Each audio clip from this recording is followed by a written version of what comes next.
everyone. This is a really quick tutorial that will hopefully help you move from your rough draft of Essay 4, Analyzing a Public Document, to your final draft.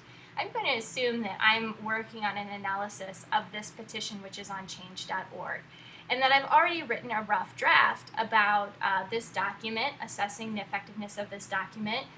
So I already know the purpose of the document, or the purposes, and the audience, and I want to keep those pieces of information in mind as I continue to do my analysis.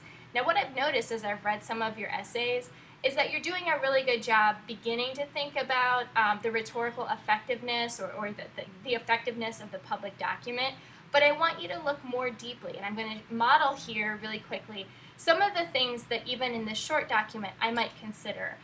Some of the things that are up for grabs for analysis. Okay, so this is, it's a petition.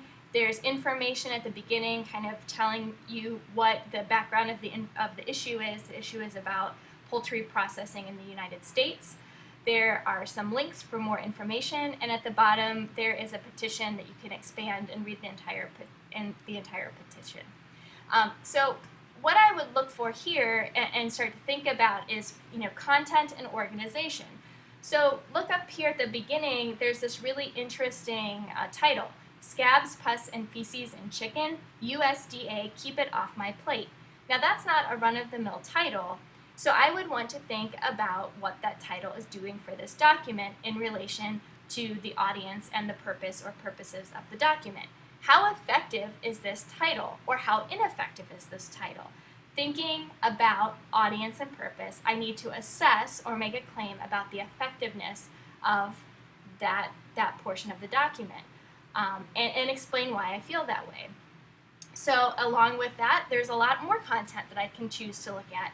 There's a really interesting one-sentence paragraph right at the top of this document. It's set off in its own paragraph, even though it's just one sentence. It's in large typeface, it's in italics. And I want to think about, why is that at the beginning? Why might this author have started with this one sentence and set it apart? What is the sentence doing? And how effective or ineffective is that decision to set this information apart and start off with this information given the audience and the purpose of this document? I can continue to work down the document and take it bit by bit. There are a lot of content paragraphs here that I can think about. What do these paragraphs do? Why are they in the particular order that they appear in? Why is some of the information in bold and some of the information not in bold? For example, I might look at this first paragraph and see how it starts. As a mother of 3, grandmother of 8, and a woman who has worked in the poultry industry for 44 years, I feel it's my obligation to warn you about the chicken and turkey you and your family are likely eating. Now, why would this author start her public document with that information as the kind of the beginning of the content of the document? Why is that important to start off with? Why is she identifying herself in that way? I would ask myself that question, keeping in mind the intended audience and the intended purpose of the document.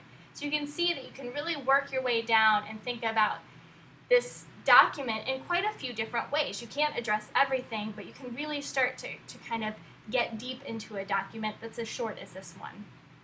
I could talk about the choice to have at the bottom some links to go for additional information. How effective or ineffective is that? How is that a good rhetorical choice, or maybe not such a good fit given the audience and purpose? And finally, having a full petition at the bottom of this document. What is that? How effective is that given the audience and the purpose? So as you can see, there's a lot that we can think about in terms of content and organization. As I look at this document, there's also a lot to think about in terms of visual analysis. There's the fact that there is information in bold. Our eyes are kind of directed to go to certain information on the page. There are links that are in blue, which is common for links, but that also draws our attention. And certainly I would not want to forget in this document that there are these two really interesting pictures up here at the top of the document. Why are these two pictures here? Why did the author decide to use both of these pictures? What's in the pictures? What is the effect that you might assess these pictures have on the effectiveness of the document given its purpose and given its audience.